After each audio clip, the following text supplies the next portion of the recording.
Hello, and welcome to Ask the Profs. This is our new video series where we're going to be asking a bunch of U of L professors some questions about what you guys want to know about. The first one, we're going to be talking about some really heavy stuff, some about like just war theory and some other stuff that's going on in our world right now.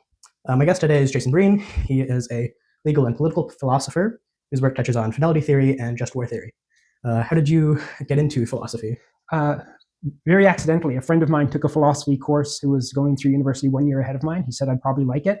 I took my first philosophy course and I did like it. And some decades later, here I am teaching other folks. So that's how I got into it. My big interests are, like Samir mentioned, legal, political philosophy, moral philosophy as well. And that's because I think philosophy has two basic questions we ask. What should I believe and what should I do? And I sort of always focused a little bit more on what should I do side. Not that I'm not interested in what we should believe, but on balance, a little more interested in our actions.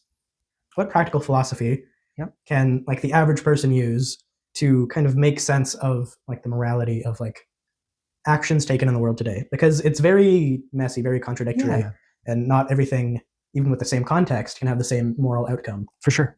So what would you kind of recommend the average person? It's like, how would I think about this? Yeah. So what does philosophy maybe bring to the table? Yes. Why is philosophy important? Sure.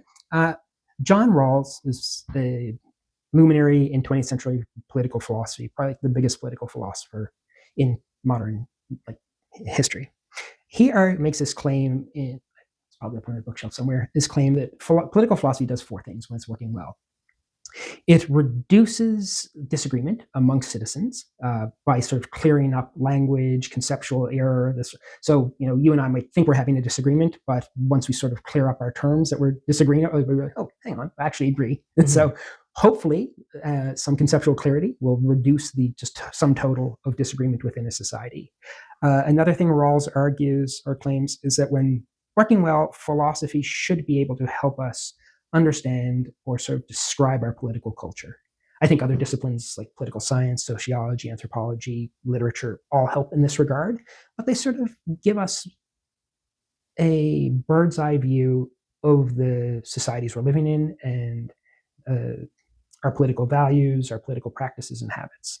Yeah. Then I think I would just add on to that. Yeah. I think other disciplines do a really good job of describing the how of political actions, but philosophy kind of does the job of answering why. Nice. That's Rawls' third point. So Rawls says, when working well, political philosophy helps us orient ourselves to our political culture. So it gives us a sense of how they operate and how we can fit in, or perhaps not fit in if we choose not to those operations, right? So we not only know the map, but we know where we are on the map. And then last, and possibly most important, but most aspirational, it helps us imagine a road from where we are to where we want to be. So as you mentioned at the very beginning, we're in a tough world, right? I'm sure your viewers feel pressure in all sorts of ways, and it can be despairing, it can be disheartening, and you might just want to say, oh, the hell with it. I'm going to just give up and check out, and I'll look after myself. And philosophy can provide real resources for helping people think about how to get from where they are to where they want to be in a rigorous, clear sort of way, not merely wish casting, but tracking the implications of our beliefs and actions, and sort of how do we build a better world based on the consequences of those things. Yeah. So just kind of to summarize, like philosophy is like the general kind of principle that like guides the lives and the actions that we make based on what we think about the world currently. I'm biased as a philosopher, but I think when it's working at its best, that's what philosophy does. I think when it's working at its worst, it's gets lost in the weeds, becomes just an endless series of distinctions and one more category and one further definition. So there is a sweet spot between being useful and being rigorous, I think. So I guess we can kind of get into some of those moments where philosophy maybe isn't working at its best. Sure. So we were going to start kind of with the question of human rights, especially in countries like the US and like Iran, where protests have been really kind of squashed and have been responded to very dramatically. Iran and the US are very different sort of states, right? The US is democratic, whereas Kant would put it Republican. Yep.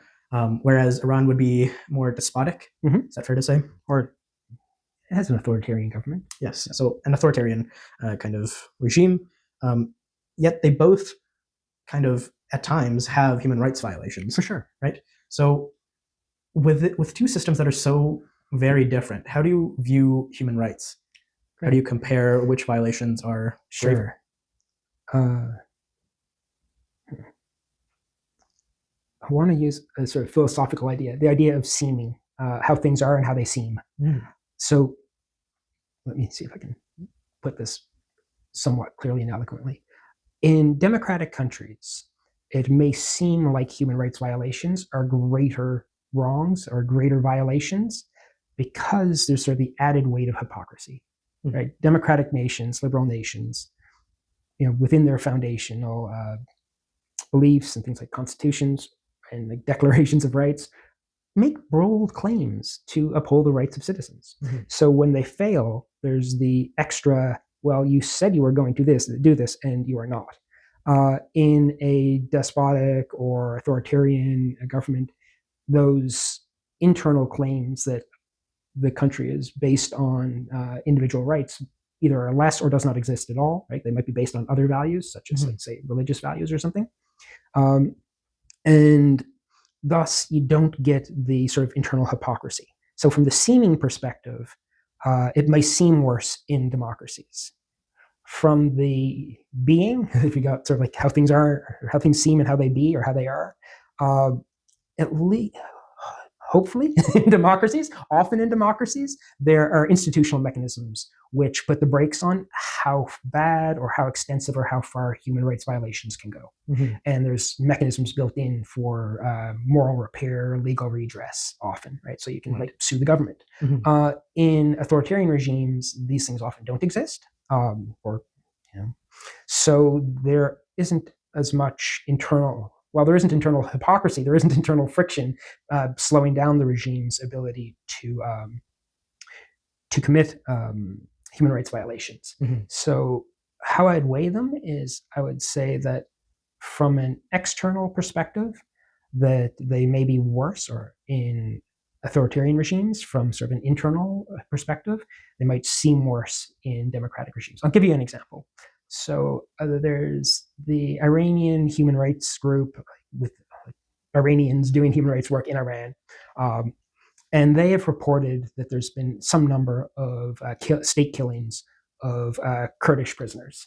Kurds are an ethnic minority in Iran and are the prisoners were executed on grounds that they were engaged in espionage. I have no way to verify these claims. Like, that's just beyond my ability.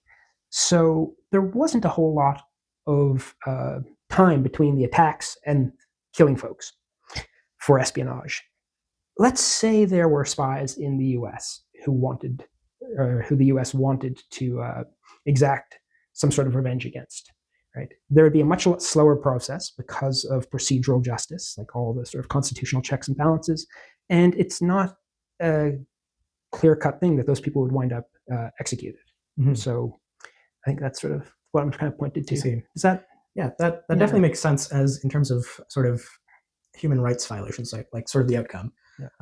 Now, what I'm also curious in is what would be worse, sort of in the process, because in democracy, often when civil liberties are suspended, it happens very slowly. So people almost don't realize until it's almost too late. So like there's the quote, right? Like, this is how democracy dies, with thunderous applause. It often is very slow to the point where by the time it's happening, there's not much institutionally that can be done. Whereas in like authoritarian regimes, like things happen very quickly. So if they want to go kill a bunch of people, they can just do that. Which one poses a greater threat to human rights, I guess? Jeez. You ask tough questions. This is why it's good having you in class.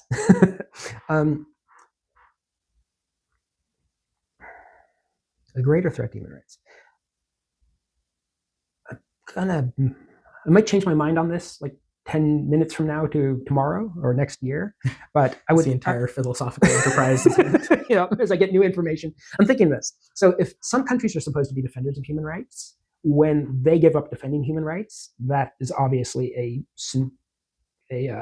severe blow to, like, if we want to think of human rights as like a project or an idea. When the people who are the self-professed champions of human rights either turn their back on it or actively try to undermine it, yeah, that's a serious blow to the project.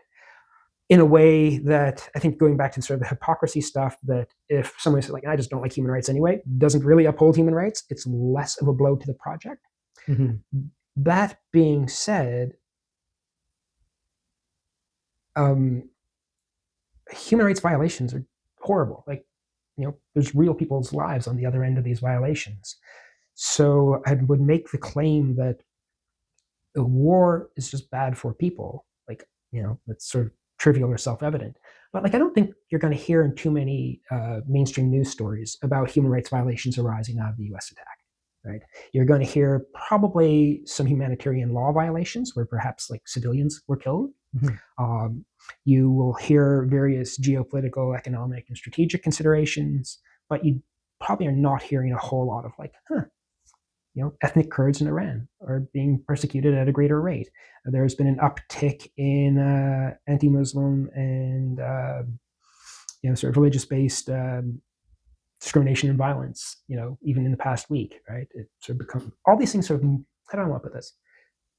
As the blow to human rights, all of these things collectively normalize treating people in undignified ways. So I think this maybe sounds a little idealistic, but when any individual's human rights are violated, that's a blow to the human rights project, because it makes it a little easier for anyone to do it next time.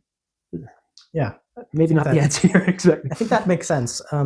If you try and think in terms of maybe like an attack on human rights is kind of like a war, and so if you turn to like war historians or like war philosophers, then like Sun Tzu would say, like, the enemy that I know is worse or is better than the enemy that I don't know. Mm-hmm. So in that sense, then if you know that these regimes are committing human rights violations, it's much easier to sort of address that. Yep. Whereas in like the crumbling of democratic institutions, it's a lot harder to kind of notice. Yeah. I would probably add another thing to this. It's like international response.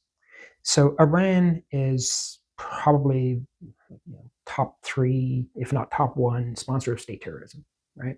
Or state sponsor of terrorism around the world.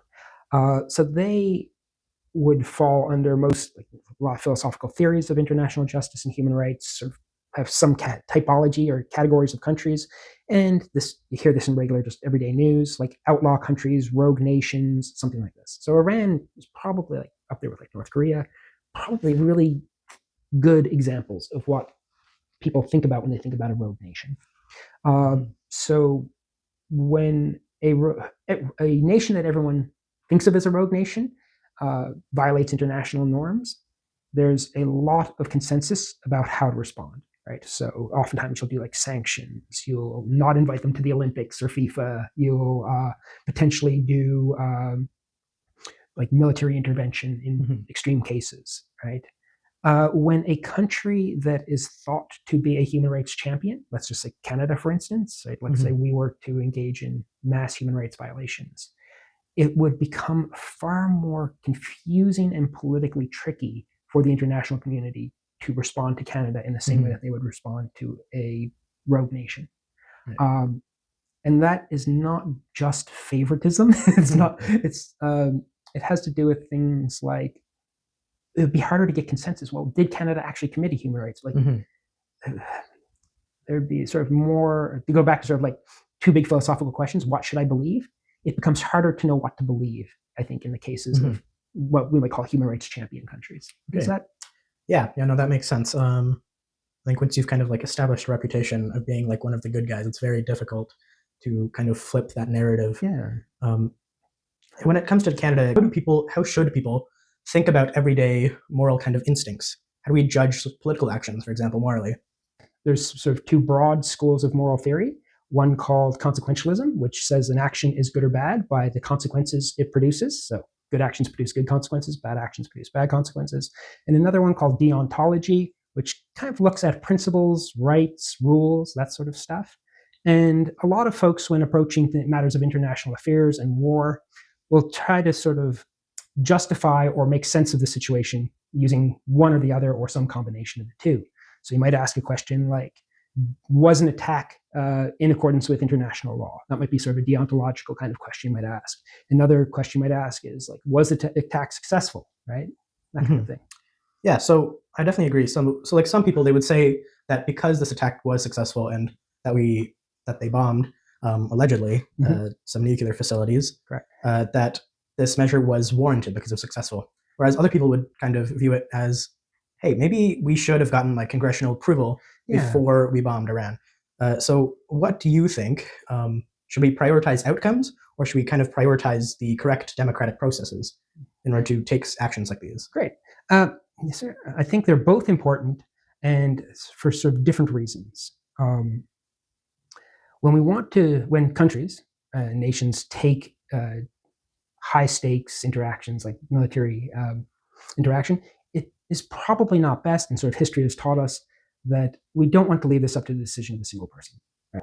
So what that does is it provides more checks, slows down sort of our impulses, and hopefully rationalizes the process. In that sense, having things like congressional approval is highly important. Another reason is that in countries like the USA and Canada, we are representative democracies. So when our leaders act, they act on our behalf. So without things like congressional approval, it's hard to say whether or not the executive acted on behalf of its people.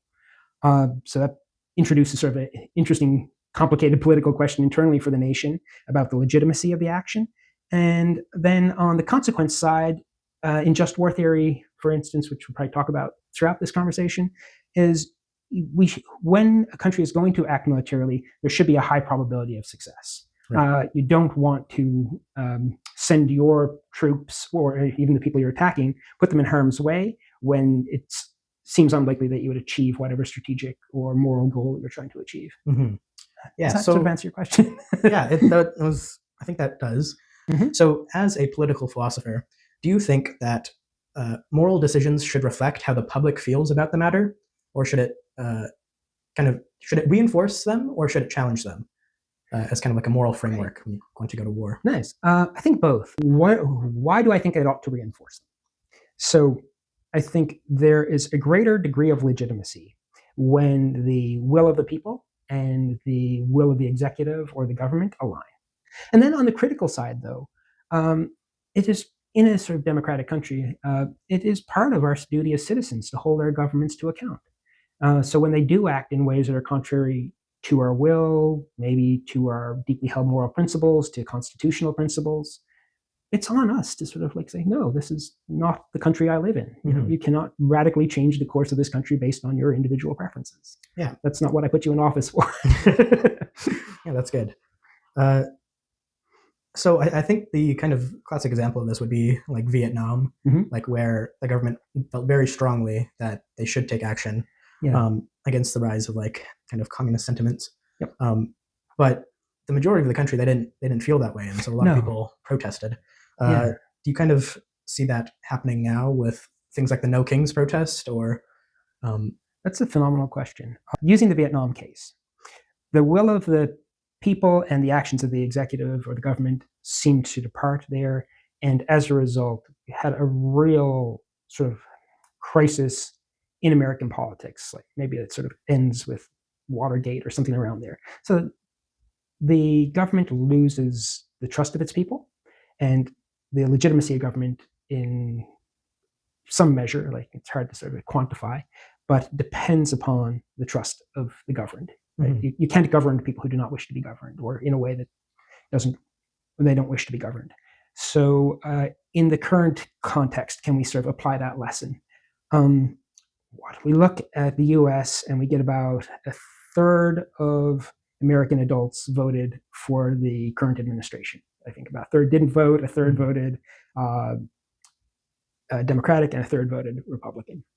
We got the No Kings protest, which had a turnout of I think about 2% of adult Americans, Mm-hmm. so not insignificant. At this point in time, it seems to me, and I'm not a political scientist, so there will be people who will be able to run the math on this and give you much more precise answers, that while there is certainly dissent in America, I am not comfortable saying equivocally that the will of the American people is moving against the will of the current American executive. Okay. Also, there's the issue of political polarization and sort of what do you have to have broad-based support to have legitimacy in 2025 in a liberal democracy is in and of itself a question. That'd be a great topic for another interview, Yes. maybe. Yes, that's a very, very deep kind of topic. So we can kind of leave that aside for now. Sometimes countries try to limit dissent, and by doing so, they suspend civil liberties that we may have. So in Canada, the example of this is we have the Emergencies Act, right? So that can suspend parts of the things that you are normally allowed to do in times of crisis. Is there ever like a morally legitimate case for suspending like human rights? Sure. So let's take the Emergencies Act, for example, and like maybe you're thinking of like the trucker convoy during the COVID stuff. So the Emergencies Act was used.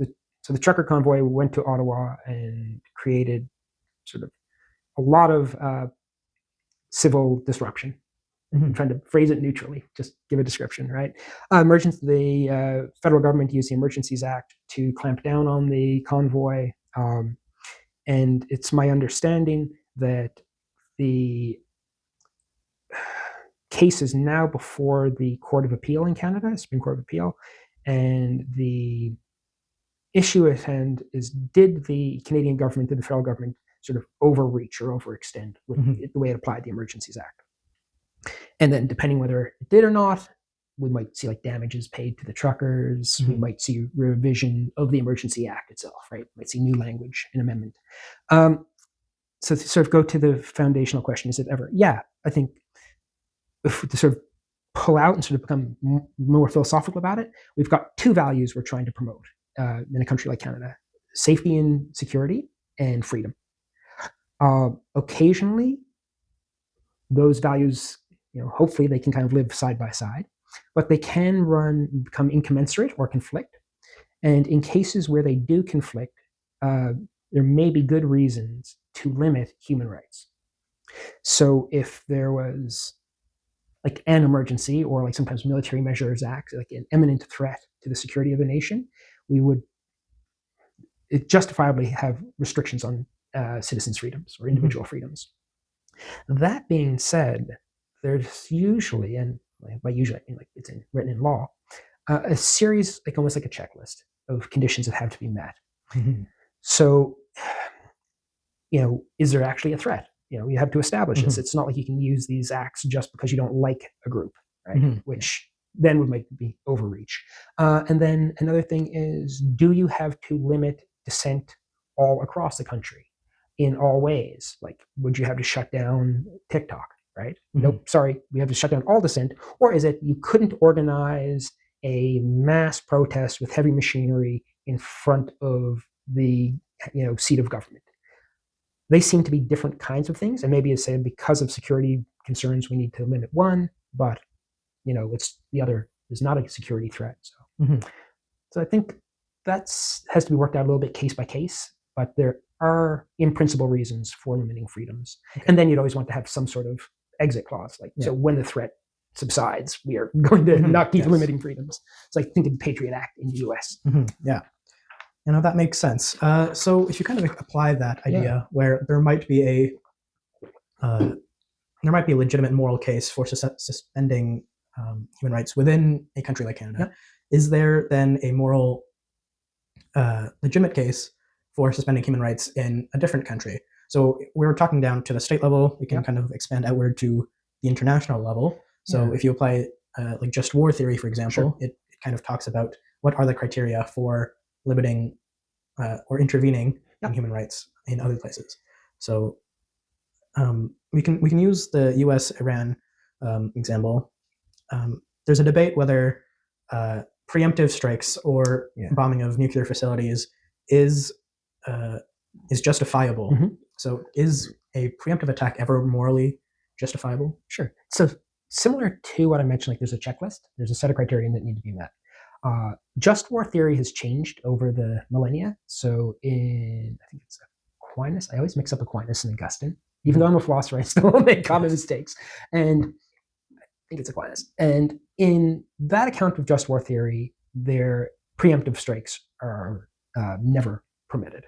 So the fundamental belief in just war theory is that the only ground, or sorry, one of the fundamental principles, there's kind of two, and they intersect with your question, is the only grounds for military action is self-defense. That's sort of one of the pillars of just war theory, and then the other is what's called the principle of discrimination, that you are not permitted to kill civilians, only attack military targets. Mhm. So self-defense. And so preemptive strikes immediately sort of complicate this question of self-defense. So some versions of just war theory say there are never grounds to do preemptive strikes because your only reason to act militarily is to defend yourself, and preemption is not defense, it's offense, right? Then sort of more contemporary accounts of just war theory say that there may be, under some circumstances, moral justification for preemptive attacks.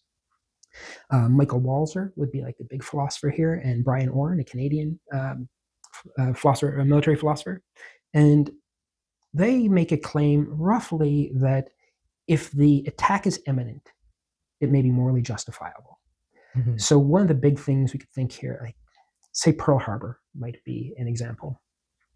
And this also ties in with like, can the US president act on their own? Do they actually need congressional approval? The previous discussion we were having. So let's say the radar detects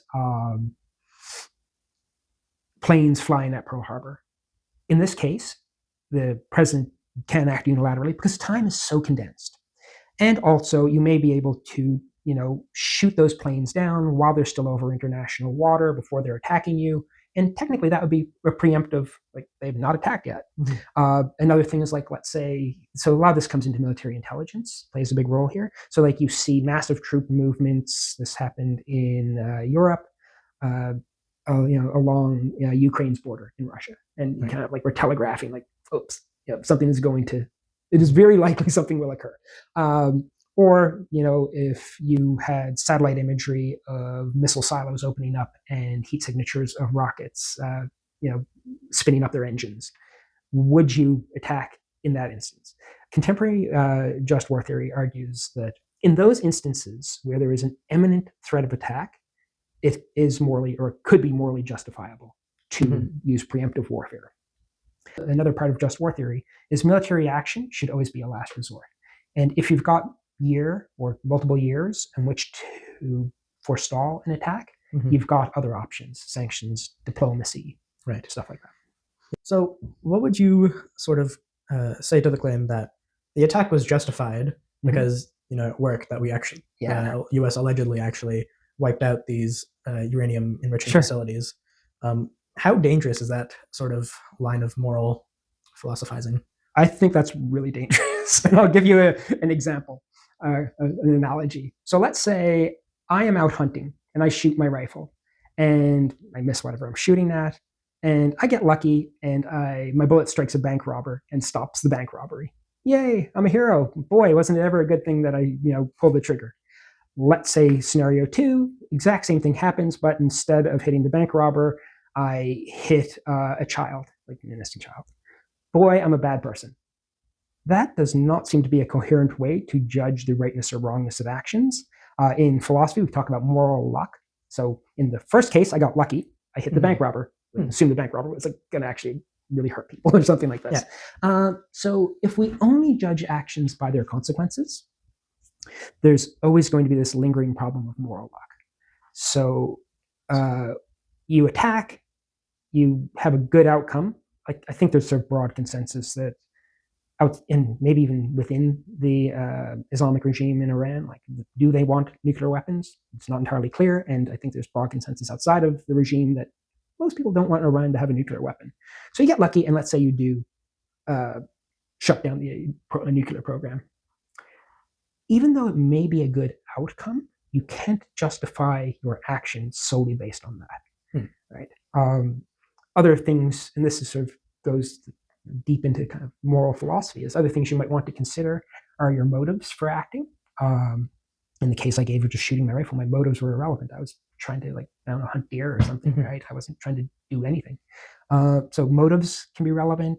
Probability of success, like, did you actually judge properly that this was going to work? Then sort of other consequences. So, like, how are you really assessing what a good outcome looks like, right? You have to sort of look broader than, like, okay, they can't build a nuclear bomb for the next 6 months, but we've now destabilized international relations or regional relations. Does that help? Yeah, that makes sense. So if you can't judge the morality of an action by its consequences, what are some other sort of avenues for judging the morality of that action? Yeah, and I just sort of say, like, solely by its consequences. I think consequences matter. Right? But so this is sort of the big, I think I mentioned earlier, consequentialism versus deontology. So here it's like, were the actions, or did you act in accordance with moral principles, your duties or obligations?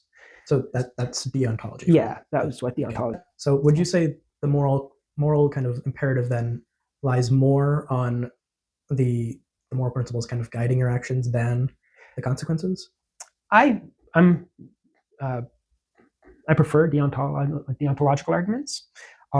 So we mentioned earlier about, like, getting congressional approval.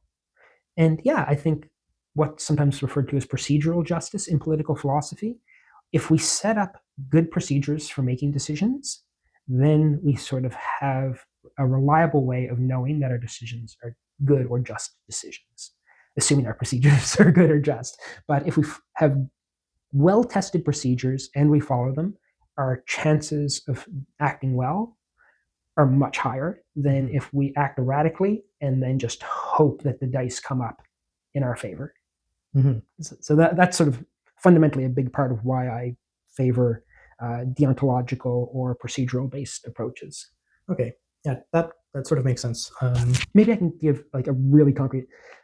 You throw a bunch of ingredients into a pot, hit the heat on your stove, and wow, you just created the most amazing dish you've ever ate. Awesome. Are you a good cook? I don't think so. Not on my accounting of things. You have a reliable recipe you follow, right? And maybe you've developed that recipe yourself, which is totally okay. And you follow that recipe, and time again, you make a really great dish. I am much more inclined. I think most people would say much more inclined to say, like, no, you're a good chef. Yeah, I think that's a really concrete example. So kind of getting back into that sort of law or procedure, our kind of framework for kind of deciding whether or not actions like the U.S. attacks are moral, they kind of depend on, like, international law, just war theory. So the U.S. like didn't have, like, congressional approval for these attacks, so they didn't follow due procedure.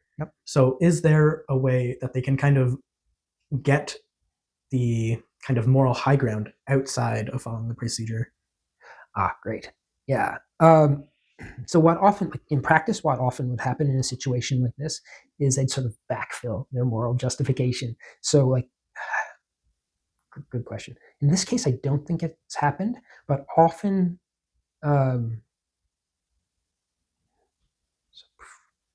this is a little bit wonky. So way early in the Republic, Abraham Lincoln violates the U.S. Constitution. It has to do with emancipation of slaves, why he does it.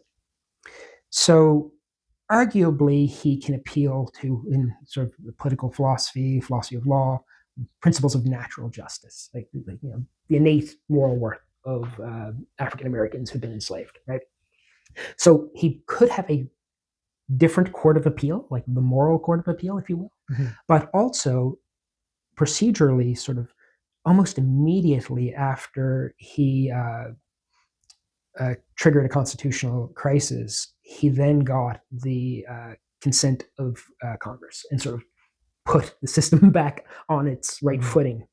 So there is a kind of backfilling that can go on.